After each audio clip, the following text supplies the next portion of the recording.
कैसे हो सब? मज़े में ना? Welcome to standard 7th। पद हमारा 10वां नंबर का जो सुर के पद है वो लास्ट लेक्चर में हमने उसका एक पद का अभ्यास किया था। अब हम दूसरे नंबर का पद का अभ्यास करेंगे। तो देखते हैं पद नंबर दूसरा। इस पद के रचयिता है महाकवि सूरदास। उनका जन्म 1478 में रुनकता नामक गांव में हुआ था। उनके पिता का नाम था पंडित रामदास। कुछ विद्वान सिही नामक स्थान को सूरदास का जन्म स्थल मानते हैं। सूरदास जी वल्लभाचार्य के शिष्य थे। वे मथुरा के गऊ घाट पर श्रीनाथ जी के मंदिर में रहते थे। सूरदास जी का निधन 1583 में गोवर्धन के पास पारसोली नामक गांव में हुआ था। सूरदास जी ने लगभग 1.25 लाख पदों की रचना की थी। इनके 3 प्रसिद्ध ग्रंथ उपलब्ध हैं। उनमें पहला है सूरसागर, दूसरा सुरसारावली और तीसरा साहित्य लहरी।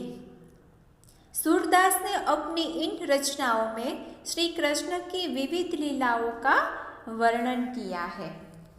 प्रस्तुत काव्य पद श्री कृष्ण की बाल लीलाओं से संबंधित है। जब श्री कृष्ण भगवान छोटे थे तब वो क्या क्या लीलाएं करते थे, वो लीलाओं का वर्णन इन पदों में किया गया है। कवि ने बाल कृष्ण के जीवन की अनेक लीलाओं का सुंदर चित्रण किया है। ये पद ब्रज भाषा के अद्वितीय कवि और श्री कृष्ण के अनन्य भक्त सूरदास जी द्वारा रचित है। तो चलो हम आज दूसरे पद का अभ्यास करेंगे।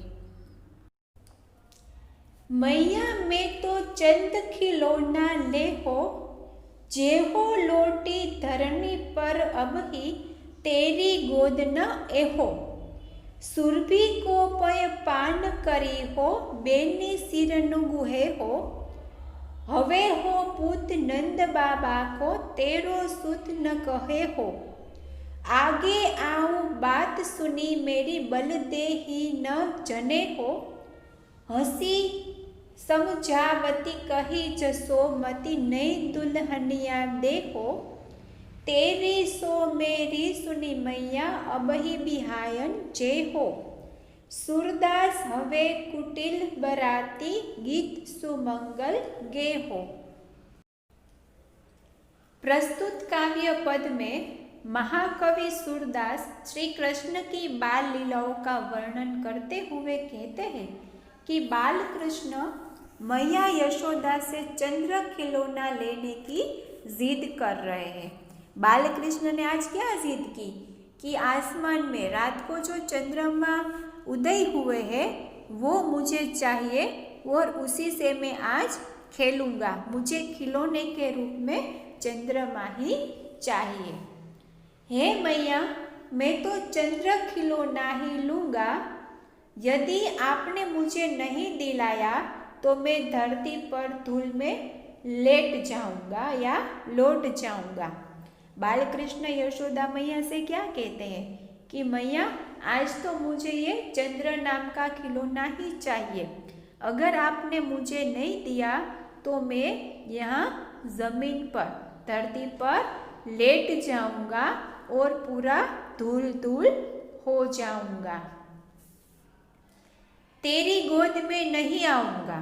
बालकृष्ण यशोदा मैया को ये धमकी दे रहे हैं कि अगर आपने मुझे ये चंद्रमा का खिलौना नहीं दिया तो मैं आपकी गोदी में नहीं आऊंगा। नंद बाबा का पुत्र बनूंगा, तेरा पुत्र नहीं कहलाऊंगा। देखो, यहाँ कृष्ण भगवान यशोदा मैया से क्या कहते हैं कि मैं सिर्फ नंद बाबा का ही पुत्र बनूंगा और उनका पुत्र ही कहलाऊंगा। मैं आपका पुत्र नहीं कहलाऊंगा और आपकी गोदी में भी नहीं आऊंगा। सही बात है, जब बच्चे छोटे होते आप अपनी ही बात कर लो कि 4-5 वर्ष आप बैक जाओ, आप भी जब छोटे थे तब आपकी मम्मी आपकी कुछ बात नहीं मानती थी, जो नहीं मानने जैसी हो वो आप जिद करते हो, तो आप भी मम्मी को कभी कभी ऐसा बोला होगा कि अगर आपने ऐसा नहीं किया तो मैं आपके साथ नहीं बोलूँगा, आपकी कट्टी, मैं आपका बेटा नहीं हूँ, मैं आपकी बेटी नहीं हूँ, मुझे तो पापा ही अच्छे लगते हैं, मैं पापा की बेटी बनूंगी, मैं पापा का बेटा बनूंगा।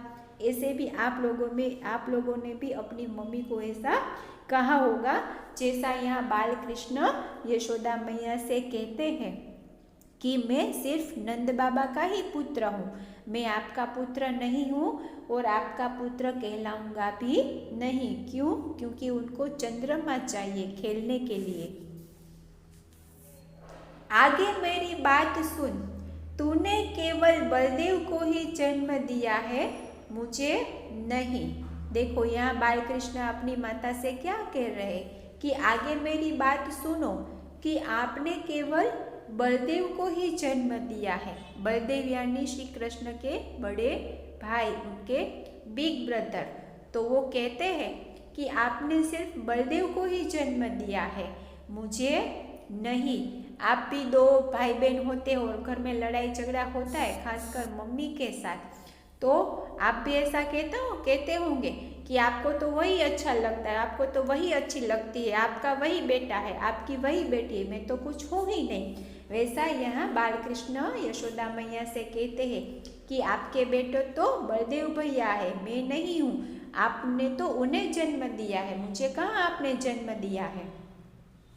मैया यशोदा हंसकर बाल कृष्ण को समझाती है और कहती है, देखो आप भी कभी ऐसी जिद करते हो तो मम्मी भी आपको समझाने लगती है कि ऐसा नहीं करना चाहिए, ऐसा करने से ऐसा होता है, आप मम्मी का बात मानोगे तो ये ऐसा होगा। तो यहाँ यशोदा मैया भी बाल कृष्ण को समझाते हुए कहती है, तुझे नहीं दुल्हनिया लाकर दूंगी। यशोदा मैया क्या कहती है कि मैं तुझे नई दुल्हनिया मतलब तेरा ब्याह करवाऊंगी, इसलिए मैं तुझे दुल्हनिया लाकर दूंगी। यदि तू मेरी बात मान ले तो मैं तेरी सौगंध खाकर कहती हूँ कि हम अभी उससे तेरा ब्याह करने चलेंगे। यशोदा मैया क्या कहते हैं कि अगर तूने मेरी बात मानी, कृष्ण भगवान से कहते हैं कि अगर तूने मेरी बात मानी तो मैं तेरी सौगंध, मैं तेरी कसम खाती हूँ कि हम इसी समय तेरा ब्याह करने के लिए चलेंगे। श्री कृष्ण भगवान इतने हठीले थे, जब वो छोटे थे तब बहुत बालहट करते थे कि जो चीज़ चाहिए वो चाहिए, तो उसे समझाने में यशोदा मैया कई दिन तक उनको समझाती रहती है, तब जाकर श्री कृष्ण उनकी बात मानते थे। तो यहाँ पर भी यशोदा मैया बाल कृष्ण को समझा रही है कि अगर तूने मेरी बात मान ली तो मैं इसी समय तेरा ब्याह करूँगी और हम तेरा ब्याह करने के लिए चलेंगे। सूरदास जी कहते हैं कि हम जैसे कठोर हृदय वाले व्यक्ति भी तुम्हारी बारात में हंसी मजाक करते हुए मंगल गीत गाने के लिए बाराती बनकर चलेंगे। देखिए यहाँ लास्ट में सूरदास जी ने भी क्या कहा है कि हम जैसे कठोर हृदय, कि हमारे दिल में कोई दया नहीं है, करुणा नहीं है, प्यार नहीं है, ऐसे लोग भी तेरी बारात में बाराती बनकर चलेंगे और मंगल गीत गाएंगे और तुम्हारी बारात हम लेकर आपके ब्याह करने के लिए चलेंगे। तो स्टूडेंट्स, इस पद में हमने देखा कि बाल कृष्ण ने क्या हठ ली है।